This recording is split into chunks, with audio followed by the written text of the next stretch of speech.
Hi hello friends, ಎಲ್ಲರಿಗೂ ನಮಸ್ಕಾರ. Welcome to ನಯನ ಅಡುಗೆ. ನಾನು ನಿಮ್ಮ ನಯನ.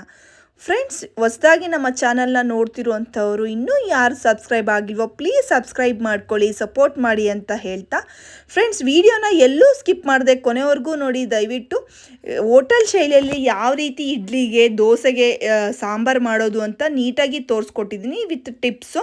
ಅದೇ ರೀತಿಯಾಗಿ ಹೋಟೆಲಲ್ಲೇ ತಿನ್ನುವಂಥ ರೀತಿಯಲ್ಲಿ ನಿಮಗೆ ಸಾಂಬಾರು ಖಂಡಿತವಾಗ್ಲೂ ಬರುತ್ತೆ ನೋಡಿ. ಈಗ ಒಂದು ದೊಡ್ಡ ಟೊಮ್ಯಾಟೊ, ಒಂದು ದೊಡ್ಡ ಈರುಳ್ಳಿ ಮತ್ತು 5 ಮೆಣಸಿನ್ಕಾಯಿ ಮತ್ತು ಒಂದು 5 ಬೆಳ್ಳುಳ್ಳಿನ ನಾನು ತೊಗೊಂಡು ಈಗ ಒಂದು ಕುಕ್ಕರಿಗೆ ಅದನ್ನೆಲ್ಲ ಸೇರಿಸ್ಕೊಂಡು ನಾನೀಗ ಒಂದು 1/4 ಚಮಚದಷ್ಟು ಅರಿಶಿನ ಅದಕ್ಕೆ ಸೇರಿಸ್ಕೊತಾ ಇದ್ದೀನಿ. 1/4 ಚಮಚ ಅರಿಶಿನ ಆದಮೇಲೆ ಒಂದು 1/4 ಚಮಚದಷ್ಟು ಜೀರಿಗೆನ ಅದಕ್ಕೆ ಸೇರಿಸ್ಕೊಳ್ಳಿ. ಸ್ವಲ್ಪ ನೀರನ್ನು ಹಾಕ್ಕೊಳ್ಳಿ, ಸ್ವಲ್ಪ ಉಪ್ಪು ಹಾಕ್ಕೊಂಡು, ನೀರು ಎಷ್ಟು ಬೇಕೋ ಅಷ್ಟು ನೋಡಿ ಹಾಕ್ಕೊಳ್ಳಿ. ಸ್ವಲ್ಪ ಕಡಿಮೆನೇ ಹಾಕ್ಕೊಳ್ಳಿ, ಅದು ಮುಳುಗುವಷ್ಟು ಮಾತ್ರನೇ ಸಾಕಾಗುತ್ತೆ.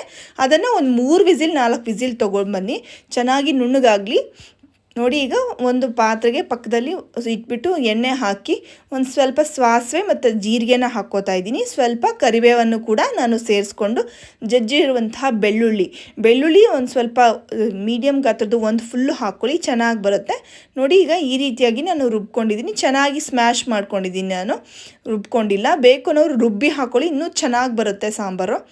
ಗಟ್ಟಿಯಾಗಿ ನೋಡೋದಕ್ಕೆ ತುಂಬಾ ಚೆನ್ನಾಗಿರುತ್ತೆ. ಈಗ ನೋಡಿ, ನನಗೆ ಎಷ್ಟು ಕನ್ಸಿಸ್ಟೆನ್ಸಿ ಬೇಕೋ ಅಷ್ಟು ನೀರನ್ನು ಹಾಕ್ಕೊಂಡು ಒಂದು 2 ಸ್ಪೂನ್ ಆಗುವಷ್ಟು ನಾನು ಸಾಂಬಾರು ಪುಡಿನ ಇದಕ್ಕೆ ಸೇರಿಸ್ಕೊಂಡಿದ್ದೀನಿ. ಸ್ಪೈಸಿ ಜಾಸ್ತಿ ಬೇಕು ಅಂತ ನಾನು ಮಾಡ್ತಿರೋದು ಬರೀ 4 ಜನಕ್ಕೆ ಆಗುವಷ್ಟು ಮಾತ್ರನೇ ನೋಡಿ. ಚೆನ್ನಾಗಿ ಒಂದು ಒಳ್ಳೆ ಮಿಕ್ಸ್ ಮಾಡಿ ಇದಕ್ಕೆ ಸಾಂಬಾರು ಪುಡಿ 2 ಸ್ಪೂನ್ ಹಾಕ್ಕೊಂಡು, ಖಾರ ಎಲ್ಲ ನೋಡ್ಕೊಳ್ಳಿ, ಖಾರ ಬೇಕು ಅನ್ನೋರು 1 ಸ್ಪೂನ್ ಹಾಕ್ಕೋಬೇಕು ನೋಡಿ. ಈಗ ನಾನು ಉಪ್ಪನ್ನು ರುಚಿಗೆ ತಕ್ಕಷ್ಟು ಹಾಕ್ಕೊಂಡಿದ್ದೀನಿ. ಇದು ಒಂದು ಸೀಕ್ರೆಟ್ ರೆಸಿಪಿ ಗೈಸ್. ಇದು ನೋಡಿ, ಒಂದು 2 ಸ್ಪೂನ್ ಕಡಲೆ ಹಿಟ್ಟನ್ನು ನಾನು ಚೆನ್ನಾಗಿ ಕಲಸಿ ಅದಕ್ಕೆ ಮಿಕ್ಸ್ ಮಾಡ್ಕೋತಾ ಇದ್ದೀನಿ. ಇದಂತೂ ಸಾಂಬಾರಿಗೆ ಸೀಕ್ರೆಟ್ ರೆಸಿಪಿ ಅಂತಲೇ ಹೇಳ್ಬೋದು.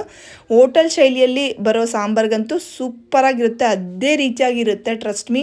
ನೋಡಿ, ಈಗ ನನಗೆ ಖಾರ ಸಾಕಾಗಿಲ್ಲ ಅಂತ ನಾನು ಇನ್ನೂ 1 ಸ್ಪೂನ್ ಅದಕ್ಕೆ ಖಾರದ ಪುಡಿನ ನಾನು ಸೇರಿಸ್ಕೊಂಡಿದ್ದೀನಿ. ಚೆನ್ನಾಗಿ ಒಂದು ಒಳ್ಳೆ ಮಿಕ್ಸ್ ಮಾಡಿ ಒಂದು 5 ನಿಮಿಷ ಲೋ ಫ್ಲೇಮಲ್ಲಿ ಕುದಿಸ್ಕೊಳ್ಳಿ. ಸಾಂಬಾರು ರೆಡಿನೇ ಆಗುತ್ತೆ, ಇಡ್ಲಿ ಜೊತೆ ಹಾಕ್ಕೊಂಡು ತಿನ್ನೋದಕ್ಕೆ ರೆಡಿನೇ ಆಗಿಬಿಟ್ಟಿದೆ. ಇನ್ನೇನಿದೆ ಅಲ್ವಾ, ಇಡ್ಲಿ ಜೊತೆ ಹಾಕ್ಕೊಂಡು ಸರ್ವ್ ಮಾಡಿಕೊಂಡು ತಿಂದು ಹೇಗಿತ್ತು ಅಂತ ಕಾಮೆಂಟ್ ಮಾಡಿ.